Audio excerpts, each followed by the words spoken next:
After their expulsion from Eden, Adam and Eve began their new life outside the garden. Eve conceived and gave birth to their firstborn son, Cain. Filled with joy, she exclaimed, "With the help of the Lord, I have brought forth a man." Later, she bore a second son and named him Abel. As the boys grew, they chose different paths. Abel became a keeper of sheep, tending to his flocks with care and devotion. Cain, on the other hand, became a tiller of the ground, working the soil to produce crops. In time, both brothers brought offerings to the Lord.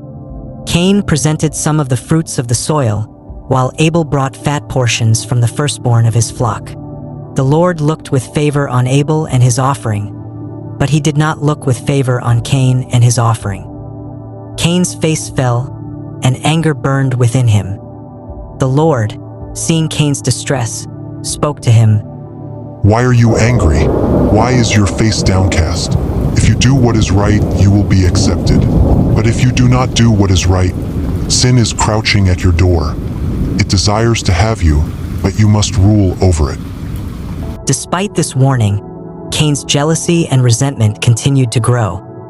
One day, he said to his brother Abel, "Let's go out to the field."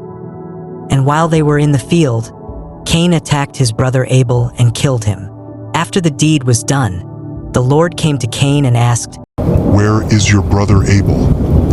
"I don't know," Cain replied defiantly. "Am I my brother's keeper?"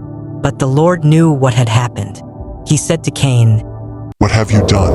Listen, your brother's blood cries out to me from the ground. Now you are under a curse and driven from the ground, which opened its mouth to receive your brother's blood from your hand. When you work the ground, it will no longer yield its crops for you. You will be a restless wanderer on the earth." Cain, overwhelmed by the weight of his punishment, cried out to the Lord, "My punishment is more than I can bear. Today you are driving me from the land, and I will be hidden from your presence. I will be a restless wanderer on the earth, and whoever finds me will kill me." But the Lord, in his mercy, said to him, "Not so, for anyone who kills Cain will suffer vengeance 7 times over." Then the Lord put a mark on Cain so that no one who found him would kill him. So Cain went out from the Lord's presence and lived in the land of Nod, east of Eden. There he built a city and named it after his son Enoch. As for Adam and Eve, God granted them another son, whom they named Seth. Eve said, "God has granted me another child in place of Abel, since Cain killed him."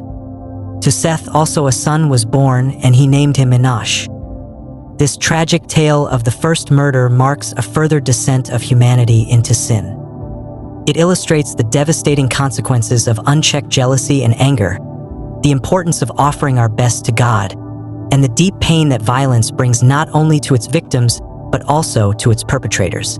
Yet, even in this dark moment, we see God's justice tempered with mercy, as he protects even the guilty Cain from vengeance. The story of Cain and Abel remains a powerful reminder of the sanctity of human life, the danger of letting sin rule over us, and the far-reaching consequences of our actions.